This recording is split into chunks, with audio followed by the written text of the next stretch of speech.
My name is Sophia, I'm 27, and I am a captain in the United States Army Special Forces. I've been trained to face enemies in the harshest conditions imaginable, but nothing could have prepared me for the pain of discovering my father and stepmother rummaging through my late mother's lockbox in our family home. The betrayal cut even deeper when I overheard them discussing a plan to force me to share my inheritance with my step-siblings. My mother left me a significant sum, protected in a trust, until I turned 25. It was her escape route for me. Now, they wanted to take what was rightfully mine. If you have ever experienced betrayal from your own family over money, let me know where you're watching from. Subscribe to this channel and like this video if you've ever had to defend what was yours from the very people who were supposed to protect you. The sound from upstairs was faint at first, a muffled scraping that didn't belong in the quiet afternoon of my childhood home. But it was the voices that froze me at the bottom of the stairs, my hand hovering over the banister. It was my father, William, and his wife, Vanessa. Their words, laced with a casual greed that made my stomach clench, drifted down the stairwell. They were talking about the trust, my trust. They were planning how to convince me that sharing my mother's legacy was the right thing to do. My training took over. Confrontation would be a tactical mistake. It would reveal my intelligence and surrender the element of surprise. My breath evened out. My pulse slowed. I was no longer a daughter in her family home. I was an operator in a hostile environment. I backed away from the stairs, my boots making no sound on the hardwood floor. I moved like a ghost through the house I grew up in, slipping out the back door onto the porch. The cold November air of Fayetteville, North Carolina, hit my face, a sharp contrast to the suffocating atmosphere inside. The initial shock, that raw, gut-wrenching pain of betrayal, quickly receded, replaced by a terrifying clarity. This wasn't a family dispute. This was an enemy campaign, and I was the target. I pulled out my phone, not to call anyone, but to open a note. I logged the date, the time, and the exact words I'd overheard. Data is ammunition. A few minutes later, the back door slid open. William and Vanessa stepped out, their faces arranged in masks of placid innocence. "Oh, there you are, sweetie," Vanessa said, her voice dripping with a sweetness that was nauseating. "Your father and I were just sorting through some of your mom's old papers. So many memories." The lie was so blatant it almost made me laugh. That lockbox didn't just contain papers, it held the last tangible pieces of my mother. The stack of letters she wrote me every week I was at basic training, the small silver locket she gave me before my first deployment, and the worn photograph of the two of us at Myrtle Beach, smiling, a lifetime ago. The violation felt physical. My father just nodded, his eyes scanning me. It wasn't a look of concern, it was an assessment. "You're home without any warning. Everything okay?" he asked. He wasn't asking about my well-being. He was evaluating the status of the asset. I held his gaze, my face a carefully constructed neutral plane. "I'm fine, just tired," I said. It was my poker face, a survival skill I'd honed in interrogation training and, as it turned out, at my own family's kitchen table. Later that evening, the battlefield shifted to the Thanksgiving dinner table. The air was thick with the scent of roasted turkey and the unspoken tension. Vanessa launched the first probing attack, her words casual but precisely aimed. She lamented how expensive tuition at Duke University was for her son, then sighed dramatically about the down payment her daughter, Grace, needed for her new marital home. "If only our family had some kind of unexpected financial cushion," she said, her eyes flicking towards me for just a second. William picked up the assist without missing a beat. "Family is supposed to help each other out, Sophia. Your mother always believed in that." They were weaponizing my mother's memory, twisting her generosity into a tool for emotional blackmail. They were planting the seeds of guilt, hoping they would take root in a daughter's sense of duty. The injustice of it was a bitter taste in my mouth, worse than any overcooked Brussels sprout on my plate. I could feel the invisible walls of the room closing in, the same way they had my entire childhood. I didn't argue, I didn't engage. I just continued to cut my piece of turkey, my movements deliberate and controlled. I ate every bite, my silence a fortress they couldn't breach. When I was finished, I stood and collected my plate. My movements were calm, measured, but as I passed behind my father's chair, I stopped. I looked directly at him, my voice perfectly level, devoid of the rage simmering beneath the surface. Mom's estate is between me and her attorney, I said, each word a carefully placed stone, building a wall between us. I'll handle it. The statement, though quiet, was a declaration of war. It drew a line in the sand so clear that even they couldn't pretend not to see it. Vanessa's fake smile faltered. My father's jaw tightened. That night, back in my childhood bedroom, surrounded by faded posters and dusty track and field trophies, sleep was impossible. The room felt like a museum of a life that no longer existed.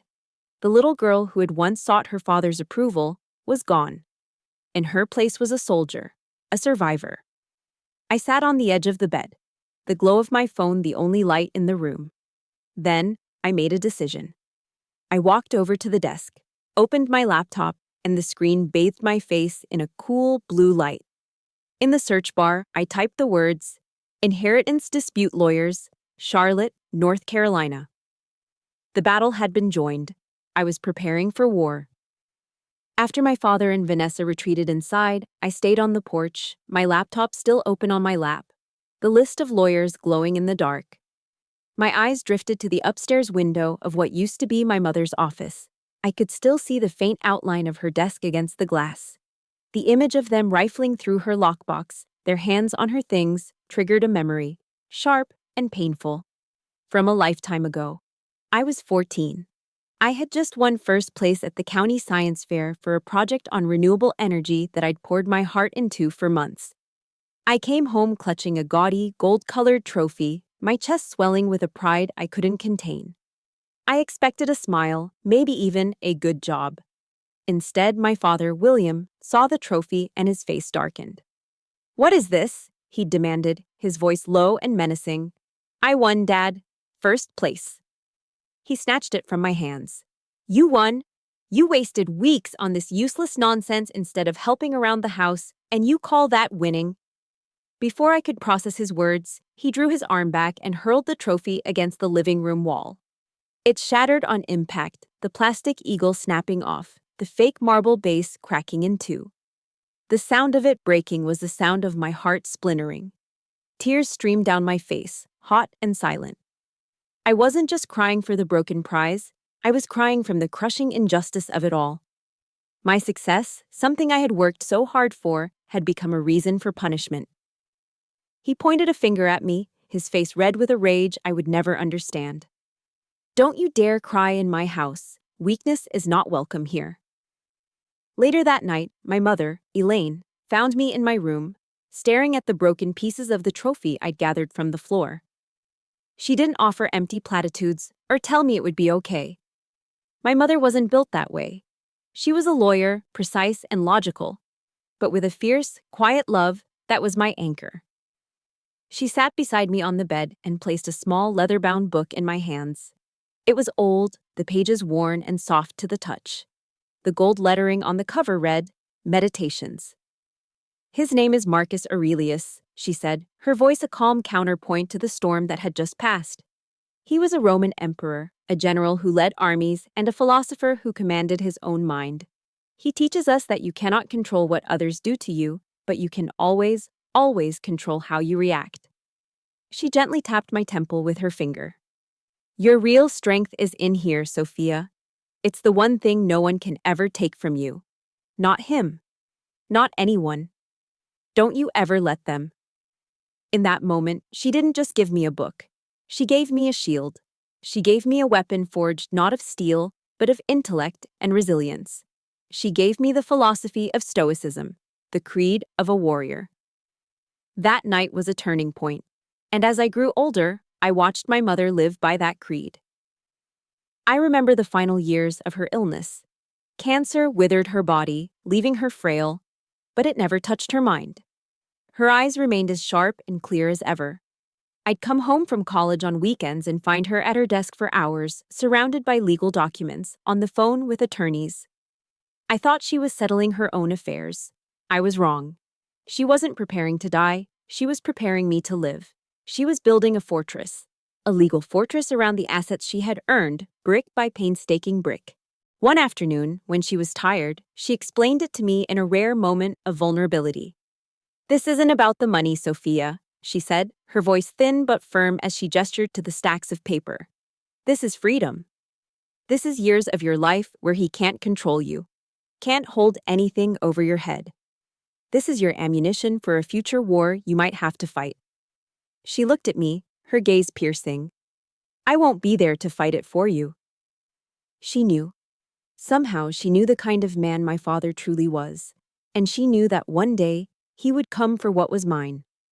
My mother, the warrior, was arming her daughter for a battle she herself would never see. The sheer force of that love, that foresight, still takes my breath away. It was the ultimate act of protection. Back in the present, sitting in the cold North Carolina night, I finally closed my laptop. I went back inside, up to my room, and pulled that same leather-bound book from my nightstand. The cover was even more worn now, the spine soft from years of use. I opened it, and my eyes immediately fell upon a passage she had underlined in pencil all those years ago. "The obstacle in the path becomes the path." Reading those words, the rage and the pain inside me settled into something else, something hard and clear, a purpose. This betrayal, this ugly grab for money by my father and his wife, it wasn't just an obstacle, it was a test. It was the war my mother had prepared me for. This was my path to fulfilling the promise I had made to her in the quiet of her hospital room, that I would live a life that was fully and unapologetically my own. I was no longer fighting just for a trust fund. I was fighting to defend the legacy of another warrior, my mother. And I would not fail her. I sat there in my childhood room, the warrior's creed from my mother echoing in my mind. My gaze drifted from the dusty academic awards on my shelf to the crisp Army Green Service uniform hanging on my closet door. The two seemed to belong to different people, from different worlds.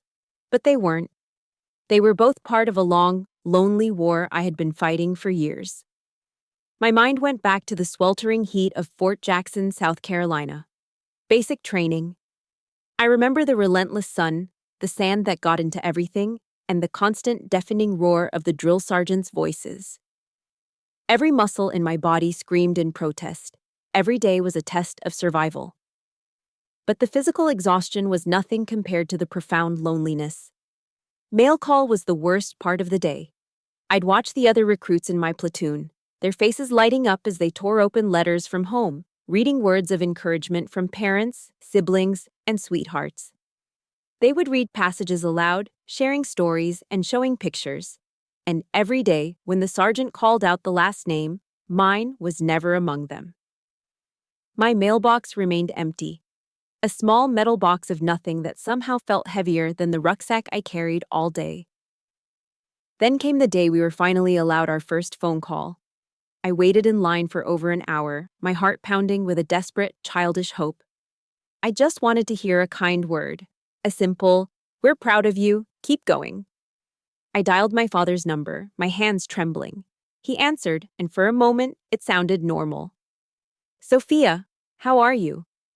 "I'm good, Dad. It's tough, but I'm making it." "That's good to hear," he said, his tone detached. There was an awkward pause, and then he asked the question that shattered what little hope I had left. "Listen, while I have you on the phone, has the Army settled your mother's death benefit paperwork yet?" The world went silent. The chatter of the other recruits, the sounds of the base, it all faded away. In that moment, I understood. I wasn't his daughter calling from a war zone in training. I was a loose end in a financial transaction. A wave of cold, bitter clarity washed over me. I was completely and utterly on my own. I mumbled something about having to go and hung up the phone. I didn't cry. The tears wouldn't come. Something inside me had hardened, turned to steel. That bitterness didn't break me. It became my fuel. From that day on, I pushed myself with a ferocity that bordered on madness. I wasn't just trying to pass, I was trying to obliterate every standard.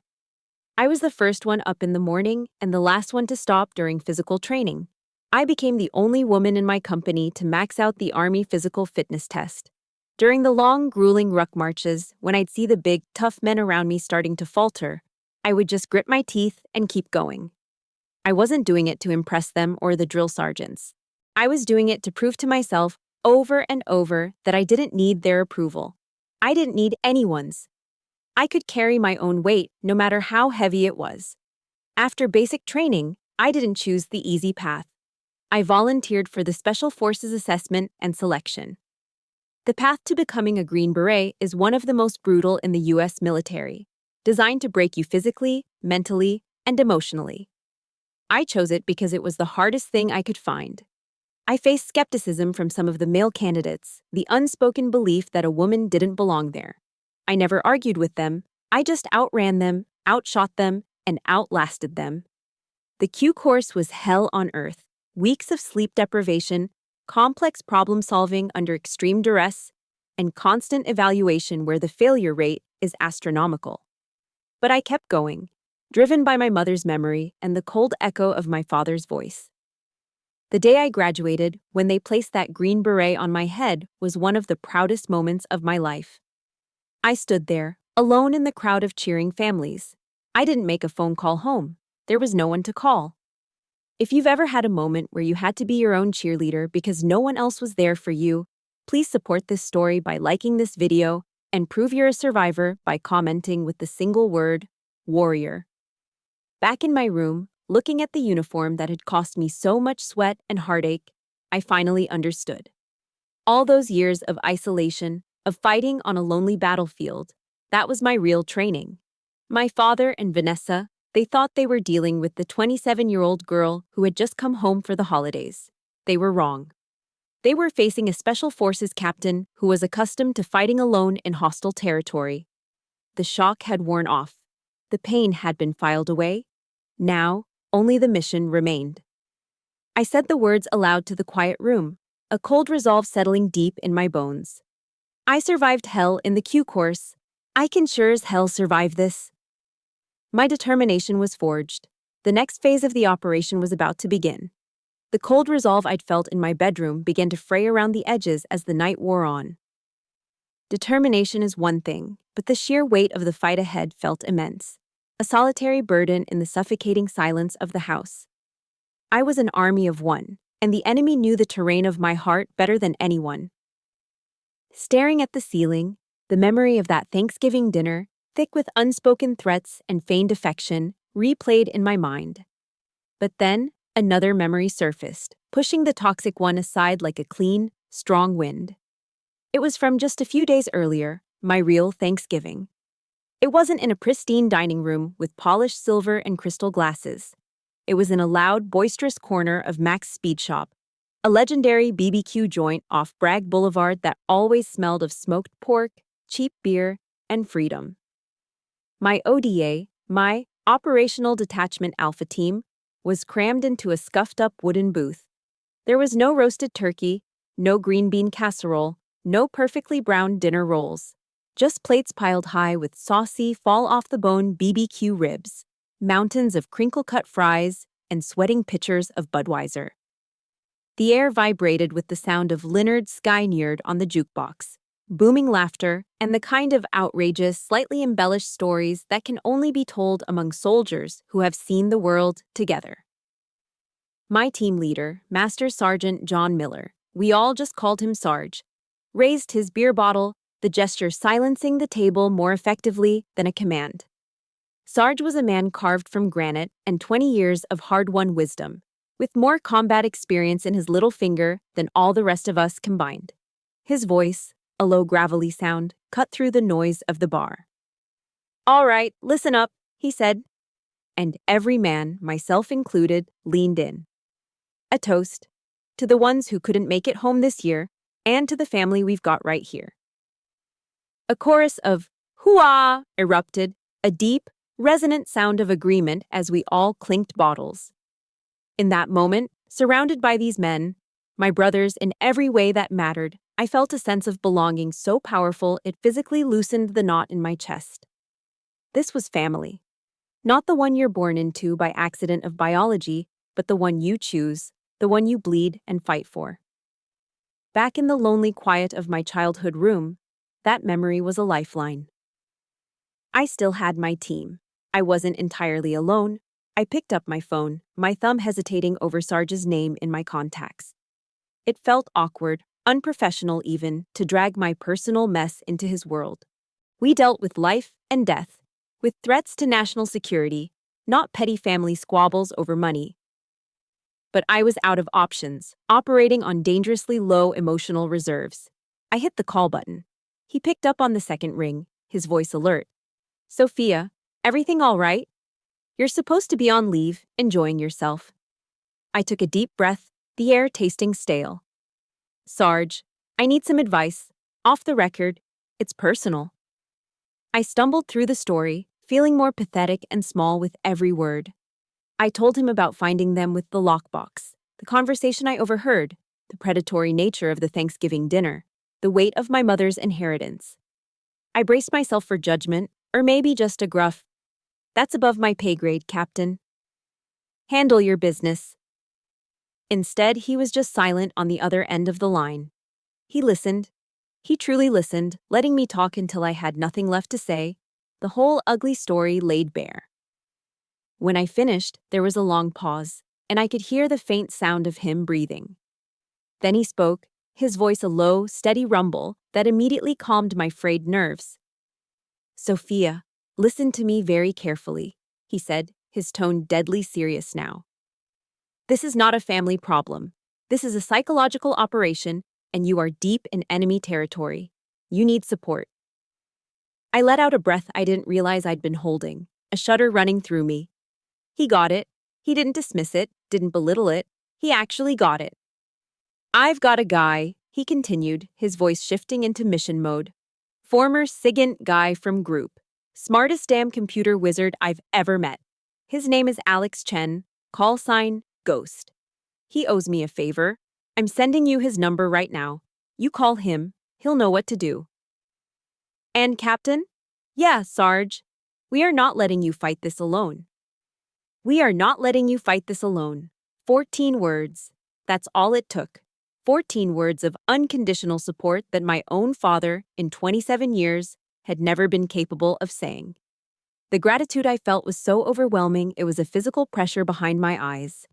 Before I could even formulate a proper thank you, my phone buzzed with a text from an unknown number. It was just a string of coordinates. A few seconds later, another text. "Secure line, call when ready." "Gee." I called. A voice on the other end answered, no greeting, just a crisp, efficient, "Go for Chen." Alex Ghost. Chen didn't waste a single second on pleasantries or expressions of sympathy. He was all business, approaching my problem like a target analysis, which was exactly the kind of detached professionalism I needed right now. "Sarge gave me the short version," he said, his voice quick and sharp. "Your father, what's his profession? Financial advisor? Good. Those guys always leave a digital footprint. Stepmother? What's her background? Any priors, bankruptcies, civil suits? Give me their full names, dates of birth, and last known addresses. I'll start the reconnaissance." I gave him the information, feeling a profound sense of relief wash over me. I didn't need a shoulder to cry on. I needed an ally. I needed a fellow soldier who understood the mission was to gather intelligence and prepare the battlefield. And in Sarge and Ghost, I had found them. After the calls, I felt a fundamental shift inside me. The feeling of being a lone operator, isolated and outgunned, was gone.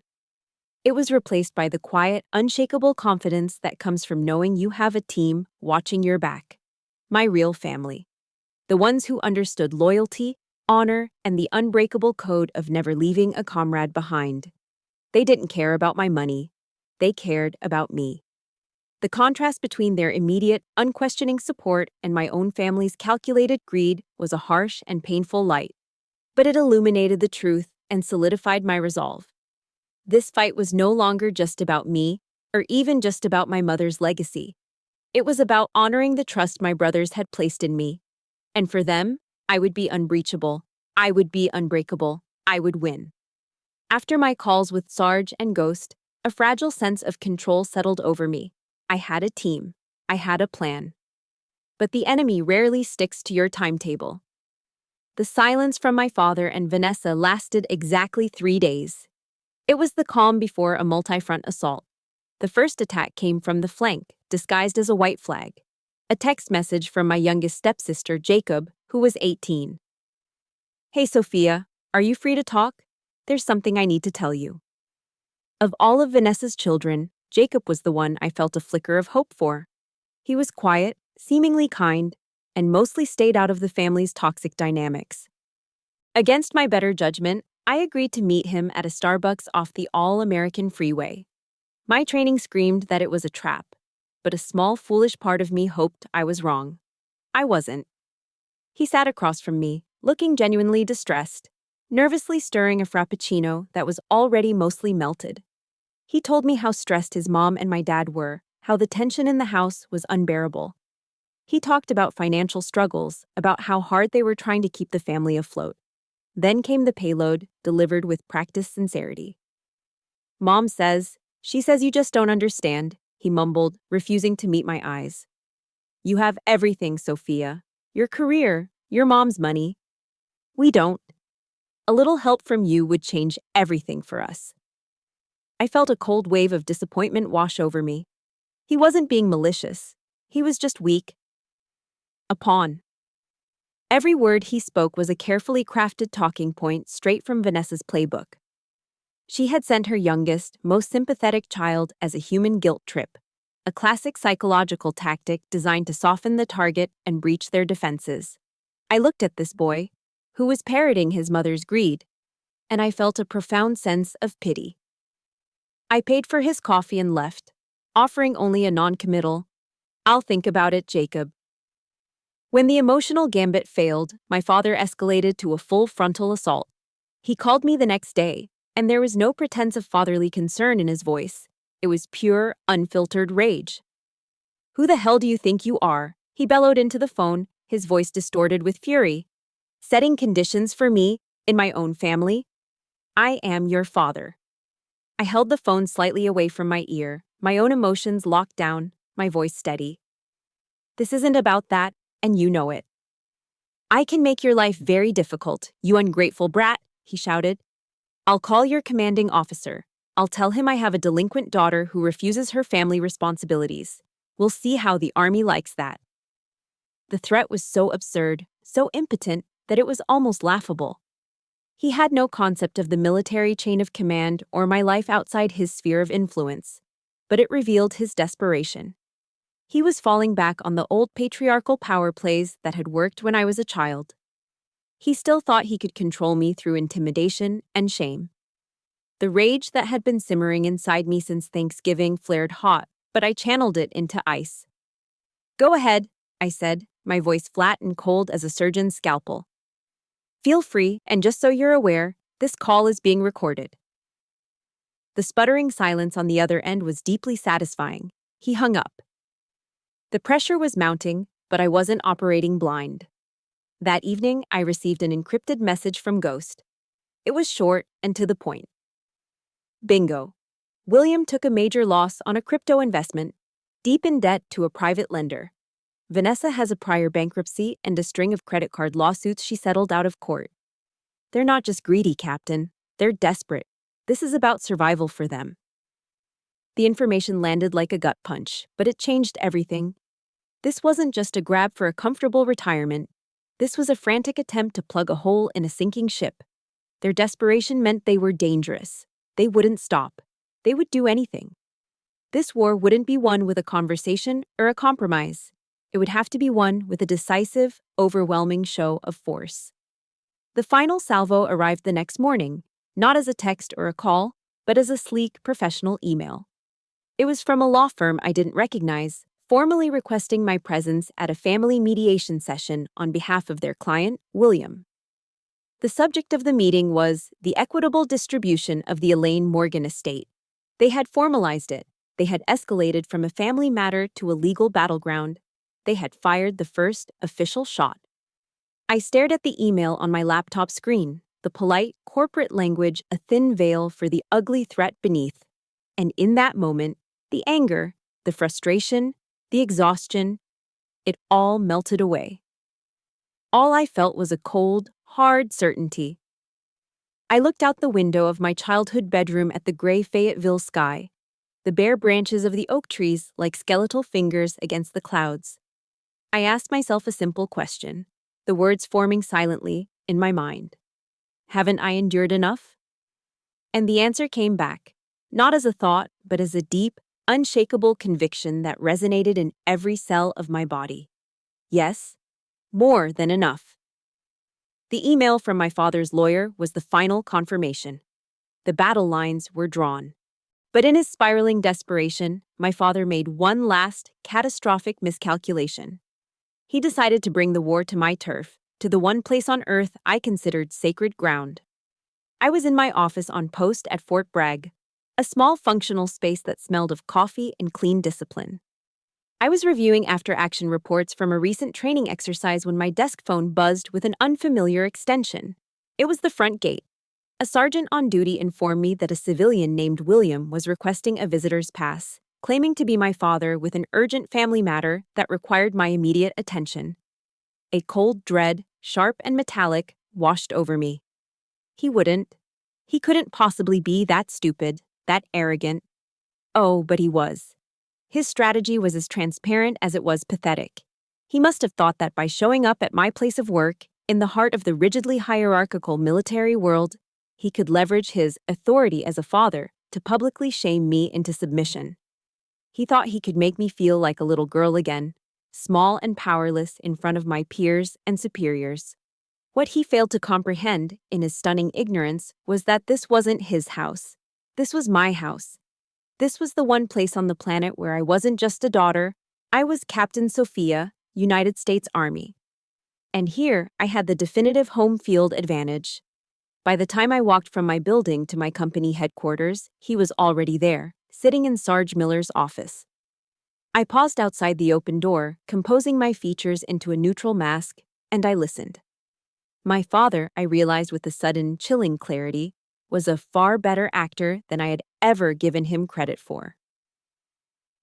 "And I'm just so worried about her, Master Sergeant," I heard him say, his voice thick with a counterfeit emotion that made my skin crawl. "She's been through so much, with her mother's passing and her deployments. I'm afraid these painful memories are causing her to make unwise financial decisions. The family just wants to help her manage things, to protect her from herself." I stepped into the doorway, and the performance stopped mid-sentence. My father was in a civilian suit that looked painfully out of place amidst the olive drab and camouflage of the office. Across the government-issue metal desk, Sarge sat perfectly still, his large, capable hands folded neatly on the blotter. He hadn't said a word. He just stared at my father with a pair of cold, steel-gray eyes that could freeze hell over. His silence was a fortress, a powerful, unspoken declaration of loyalty that my father, blinded by his own agenda, was too self-absorbed to notice. He saw Sarge not as my trusted team leader and brother-in-arms, but as a captive audience for his pathetic play. I entered the room, the heels of my boots making a sharp, authoritative sound on the polished linoleum floor. I was in my full operational camouflage pattern uniform, the rank on my chest and the Special Forces tab on my shoulder clear for all to see. My father's performance faltered as he saw me.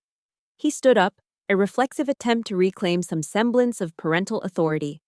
"Sophia, thank goodness. I was just explaining the delicate situation to your—" I didn't look at him with fear or even the hot rage he deserved. For the first time, I looked at my father and felt nothing but a profound, weary pity. This desperate, manipulative man, performing for a stranger, was all that was left of the father I'd once tried so desperately to please.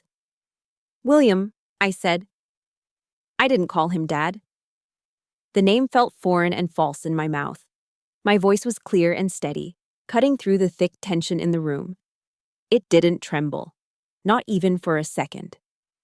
"This is my place of work. These people," I said, gesturing slightly towards Sarge, "are my family. You have just crossed the final, unforgivable line." I turned my head slightly to address my team leader, my voice shifting into the formal, respectful tone of a subordinate addressing a superior officer. Master Sergeant Miller, this man has no official business on a secure military installation. I am requesting that you have him escorted off post. Sarge gave a single, almost imperceptible nod. That was all the confirmation I needed. His trust in me was absolute. Then I turned my full attention back to William. I looked him directly in the eye, letting him see the absolute absence of the frightened little girl he thought he could still control. Any and all future communication from you or Vanessa will go through my lawyer, I stated, each word a final, unbreakable command. Do not come here again. Do not call me again. We are done. The color drained from his face. His carefully constructed facade of the concerned father crumbled into dust, revealing the stunned, humiliated man underneath.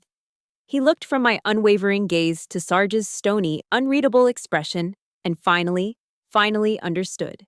He had lost. He'd walked into my world, played by his rules, and my world had utterly rejected him. He stammered something incoherent, a jumble of useless words, grabbed his briefcase, and practically fled from the office like a beaten dog. The heavy office door clicked shut behind him, and the silence he left behind was deafening. I stood there, not moving, just breathing. A weight I had been carrying on my shoulders for 27 years, a crushing, invisible burden of expectation and disappointment, simply lifted. It wasn't a victory that made me want to cheer. It was a release, a profound, fundamental liberation. I didn't scream, I didn't cry. I had simply drawn a boundary, not with pleas or arguments, but with the strength and authority I had earned with my own sweat, blood, and tears. If you've ever had to draw a hard line like that to protect your own peace, please show your support by liking this video. And if you believe in the power of setting boundaries, let me know I'm not alone by commenting with one word: freedom. Sarge finally moved. He stood up, walked around his desk, and stopped in front of me. He didn't offer a hug or a comforting word. That wasn't his way. He just looked at me with an expression of pure, unadulterated professional respect and gave another single, firm nod. Good job, Captain, he said, his voice quiet but firm as oak. You handled that. Now, go find a good lawyer. The real fight is about to begin. Sarge's words, "The real fight is about to begin," echoed in my head as I drove away from Fort Bragg. He was right. The confrontation in his office was just a skirmish. The legal demand for mediation was the opening salvo of the main battle. And I knew I couldn't win a legal war with military tactics alone. I needed a different kind of warrior. I didn't look for a lawyer in Fayetteville. My father had lived and worked there for 30 years. His network of friends and colleagues was woven into the fabric of the town. I needed a complete outsider, someone with no local ties and no reason to play nice. So, I drove the 3 hours to Charlotte, to the gleaming glass towers of the city's financial district. I was heading to the office of a woman I'd only heard about in whispers, a family law attorney with a legendary reputation and a nickname to match, Catherine Morgan, also known as Cat the Shark. They said she never lost. Her office was on the top floor of the Bank of America Corporate Center, a corner suite with floor-to-ceiling windows that offered a commanding view of the entire city. The space was modern, minimalist, and radiated power. Cat Morgan herself was just as formidable. She was sharp, impeccably dressed, with intelligent eyes that missed nothing. I sat across from her polished mahogany desk, not as a distraught daughter, but as a military officer briefing a new asset. I didn't cry. I didn't ramble. I laid out the situation like a mission report. "Ma'am, here's the situation," I began, pushing a thin folder across the desk. "The primary objective is to protect my inheritance as stipulated in my mother's final will and testament. The opposing forces are my father, William, and my stepmother, Vanessa. The immediate threat is a legal request for mediation to redistribute the estate's assets. This folder contains the initial intelligence I've gathered, including dates, times, and direct quotes from conversations." I paused, meeting her gaze directly. "I'm not here to settle. I am here for a plan of action." A slow smile spread across Cat Morgan's face, a predator's smile. I like your style, Captain, she said, opening the folder. Let's go to war. Kat's first move was to integrate our intelligence operations. She took the information Ghost had already provided and handed it over to a private investigator she kept on retainer, a gruff ex-cop named Malone. For the next week, they worked in the shadows, and the information they unearthed was more damning than I could have imagined. It wasn't just the crypto debt. Malone found the paper trail. They discovered that for years, even when my mother was alive and fighting for her life, William had been siphoning money from their joint accounts. He'd used it to fund a series of high-risk, speculative investments, all without her consent, hiding the losses and covering his tracks. He hadn't just betrayed me, he had been betraying my mother all along. They also dug into Vanessa's past.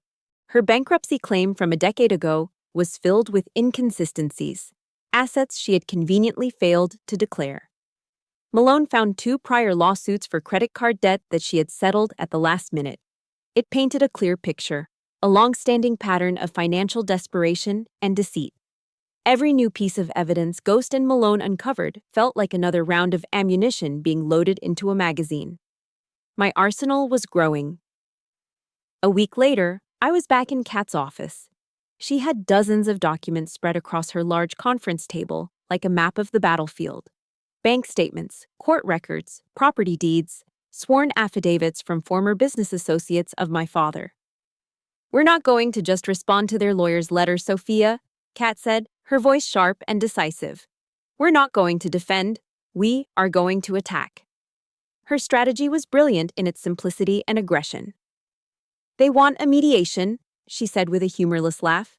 We'll give them one. But before that, we send a little greeting card. The plan was this. Instead of simply refusing William's request, we would draft a legal, cease and desist letter of our own. But this letter would be a targeted strike. It would meticulously outline every single piece of financial misconduct we had uncovered, complete with exhibit numbers referencing the evidence we now possessed. The letter would politely decline their invitation for mediation and strongly suggest that if they pursued any legal action against me whatsoever, I would have no choice but to countersue for financial abuse against my mother's estate and simultaneously forward our findings to the IRS and the state prosecutor's office for potential fraud charges. It wasn't a negotiation. It was a checkmate. We spent the rest of the afternoon crafting the letter. It wasn't written in the dense, dry language of most legal documents. Kat dictated as I typed, and it read like a cold, precise indictment. Section 1. Conspiracy to commit tortious interference with inheritance, referencing the overheard conversation on November 24th. Section 2. A documented history of financial insolvency and fraudulent declarations on the part of Mrs. Vanessa, referencing bankruptcy court filing 708 CR 451. Section 3. Evidence of fiduciary abuse against the late Mrs. Elaine Morgan, referencing unauthorized withdrawals from joint accounts between 2015 and 2018. On and on it went, a systematic dismantling of their entire position. Reading the final draft, I didn't feel rage or vengeful glee. I felt a strange, profound calm. The same calm I felt before a mission, when the planning was done and the objective was clear. This wasn't revenge. This was justice. This was the fortress my mother had started building, and I was just placing the final stones.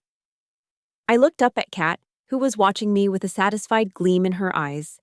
Send it, I said, my voice steady. The operation begins now. The day of the mediation arrived. The meeting was held in a sterile, impersonal conference room at a neutral law firm in downtown Fayetteville. The room was designed to de-escalate conflict, with its beige walls, generic corporate art, and a long polished mahogany table that felt a mile wide. It was the perfect stage for the final act. My father, William, and Vanessa sat on one side of the table with their lawyer, a man with a practiced, sympathetic smile. They looked confident, even smug. I could see it in the way my father leaned back in his chair and Vanessa subtly adjusted her expensive silk scarf. They believed they had me cornered, that they could use the formal setting to pressure me with a combination of legal jargon and emotional appeals to family. They were about to learn how badly they had misjudged their opponent. On my side of the table, there was only me and Kat, the shark, Morgan. I was wearing a simple, sharp navy blue business suit, my posture straight, my hands resting calmly on the table. I felt no fear, no anxiety, just a profound, quiet focus. I had run this scenario through my mind 100 times, anticipating every move, every possible line of attack. I was ready. Their lawyer, a Mr. Davies, cleared his throat and began the proceedings with a warm, patronizing tone. He spoke of the importance of family, of finding common ground, of honoring a mother's presumed wishes for harmony. He talked about familial responsibilities and the moral imperative to support one another. He was painting a picture of me as the cold, unfeeling daughter and them as the concerned, loving family. Kat let him talk. She sat perfectly still, her expression unreadable, allowing him to spin his entire narrative without interruption. He spoke for nearly 10 minutes. When he finally concluded with a hopeful, "So, we trust Sophia will be open to a more equitable arrangement," Kat did not respond to his words. Instead, she simply reached into her leather briefcase and pulled out a document nearly 2 inches thick, bound with a sturdy clip. She slid it across the polished table. It glided silently across the wood and came to a stop directly in front of Mr. Davies. The sound it made in the quiet room was as final as a gavel strike. "Before we continue," Kat said, her voice as cold and clear as ice, "I believe you, your clients, and we should all be on the same page regarding the facts. I suggest you review this." Mr. Davies looked confused. He picked up the document. It was our letter. The greeting card. And attached to the back was a thick appendix of exhibits, copies of bank statements, court filings, property records, and sworn statements. Everything. He began to read. Across the table, William and Vanessa exchanged a look of smug curiosity. That look did not last long. As their lawyer flipped through the first few pages, his professional smile vanished, replaced by a slight frown. He flipped another page. The frown deepened. He started reading faster, his eyes darting back and forth across the text. Then he looked up, a flicker of alarm in his eyes, and pushed the document towards my father. "William, I think you need to see this." My father took the document, Vanessa leaning in close to read over his shoulder. I watched them. It was like watching a building collapse in slow motion. First, the confident facade began to crack. Then, disbelief flickered in their eyes as they saw the first account numbers, the first dates. Then came the visible shock, their faces losing color as they read the details of the bankruptcy fraud, the credit card lawsuits, and finally, pure, unadulterated panic. Vanessa's hand flew to her mouth, her face ashen. She looked like she was going to be sick. William's face turned a blotchy red. His hands were trembling as he fumbled with the pages, his eyes wide with the horror of seeing his secret, sordid financial life laid bare in black and white. The numbers didn't lie. The signatures didn't lie. Their entire lives of deceit right there on the table. They were utterly and completely disarmed. Their smug alliance of greed dissolved into panicked, accusatory glances at each other right before my eyes. This is an invasion of privacy. Slander. William stammered, looking at his lawyer, desperate for a defense. Mr. Davies, however, was no longer looking at him. He was looking at me and then at Kat, with the dawning realization that he had walked into an ambush armed with nothing but a few hollow platitudes. He slowly closed the document. That was my cue. I stood up slowly, my chair making no sound.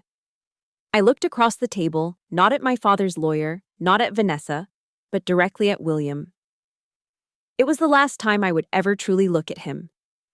"This meeting is over," I said. My voice wasn't that of a daughter.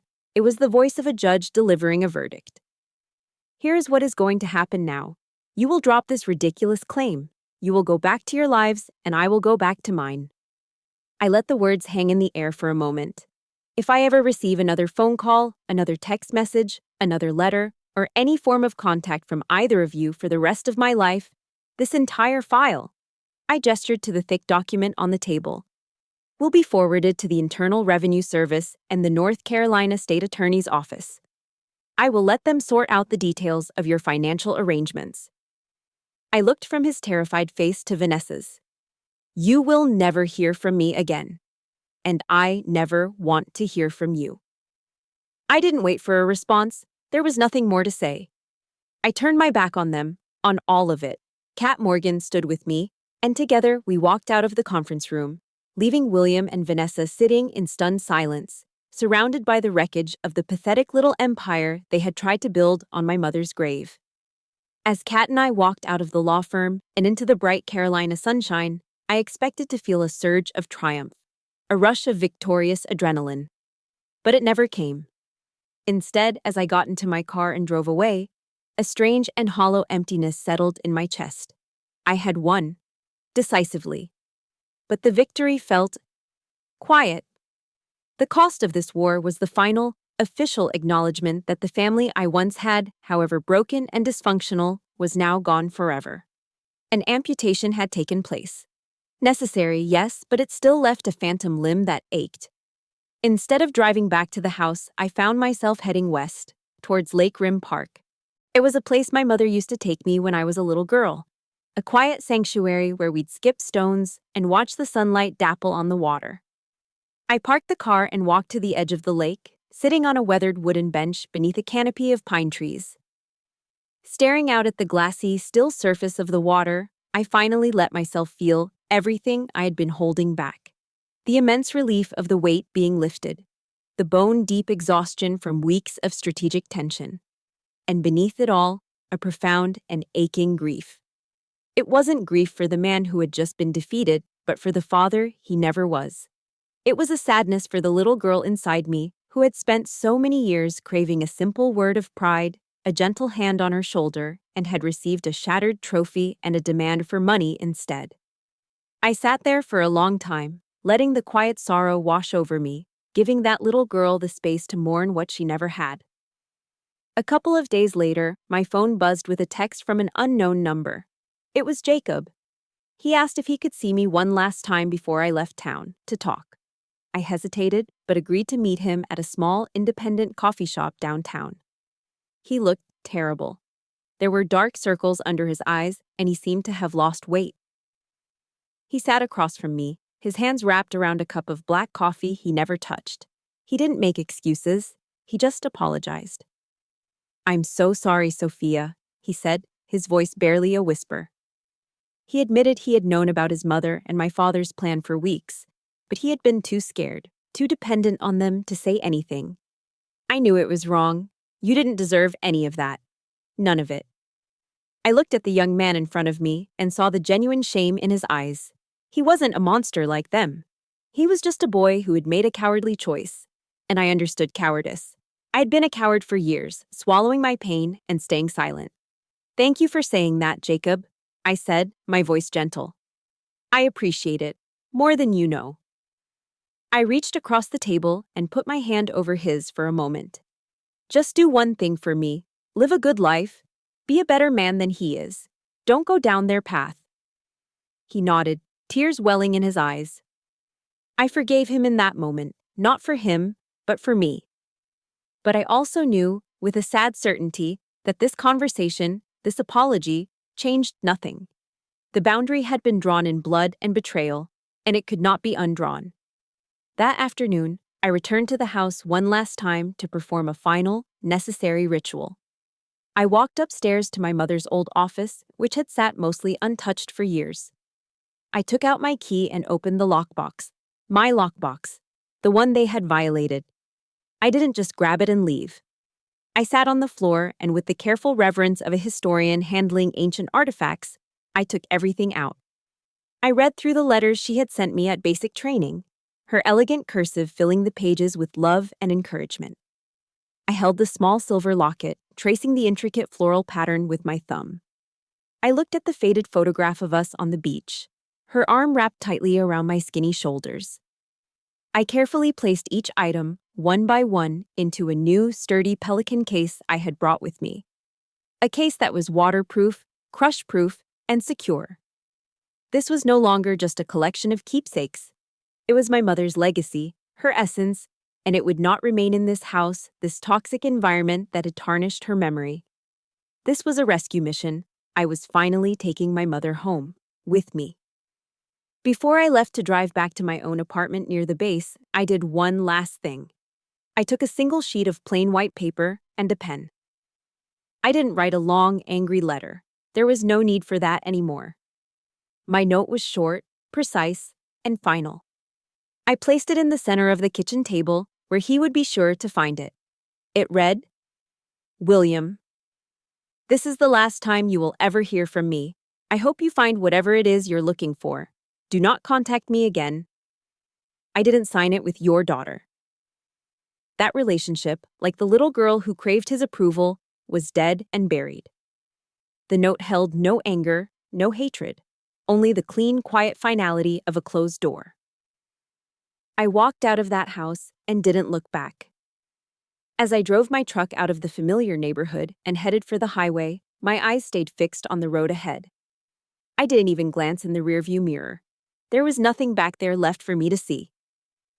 Driving back towards Fort Bragg, with the Pelican case containing my mother's legacy secured on the passenger seat, I felt a sense of peace I hadn't known was possible.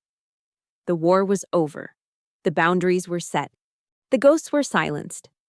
As my truck passed through the main gate, past the stern-faced MPs who gave me a sharp salute, I felt the tension of the past few weeks finally uncoil from my spine. I wasn't just returning to my job, I was coming home. The familiar rhythm of the base, the disciplined energy, the shared sense of purpose, the easy camaraderie, was the best possible balm for a wounded spirit. The guys on my team welcomed me back not with probing questions, but with backslapping hugs and terrible jokes about my relaxing vacation. They didn't need the details. They just needed to know I was okay. Sarge Miller found me later that day at the firing range. He stood beside me as I put a tight grouping in the center of a target 50 yards away. He didn't say much. He just watched for a moment, then clapped a heavy hand on my shoulder. "Welcome home, Captain," he said, his voice laced with an unspoken understanding.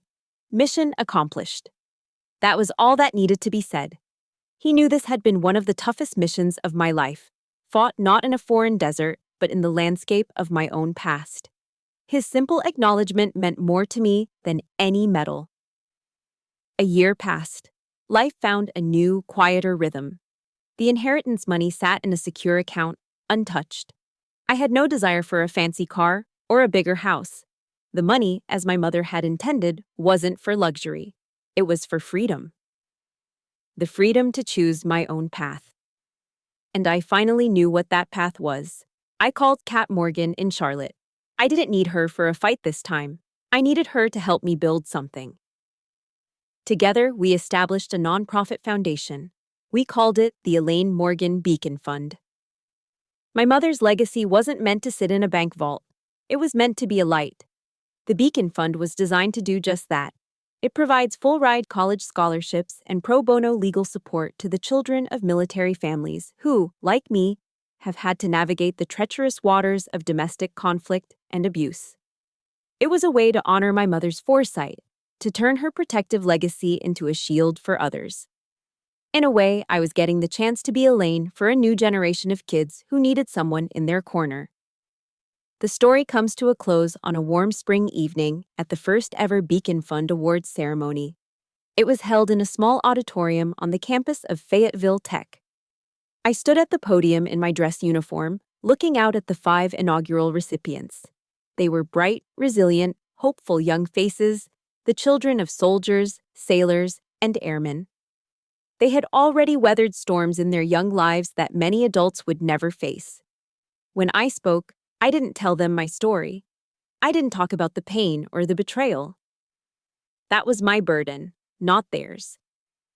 Instead, I shared with them the gift my mother had given me. My mother, Elaine, was a lawyer and a philosopher in her own way. I began, my voice steady and clear. She believed that the one thing we have absolute control over is not what happens to us, but how we respond. The circumstances of your past do not have to define the architecture of your future. I looked at each of them, trying to impart the one truth that had saved me. Your true strength is not measured by what you have endured. It is measured by who you choose to become, in spite of it all. This scholarship isn't a handout, it's ammunition. It's a recognition of the warrior spirit you already possess. Now, go out there and build a life that is fully and unapologetically your own.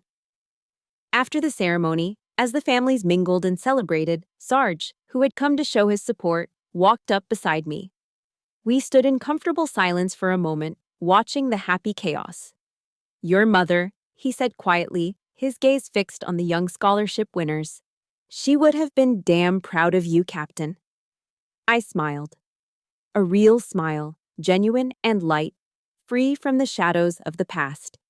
It reached all the way to my eyes. "I know she is, Sarge," I replied. "I know she is."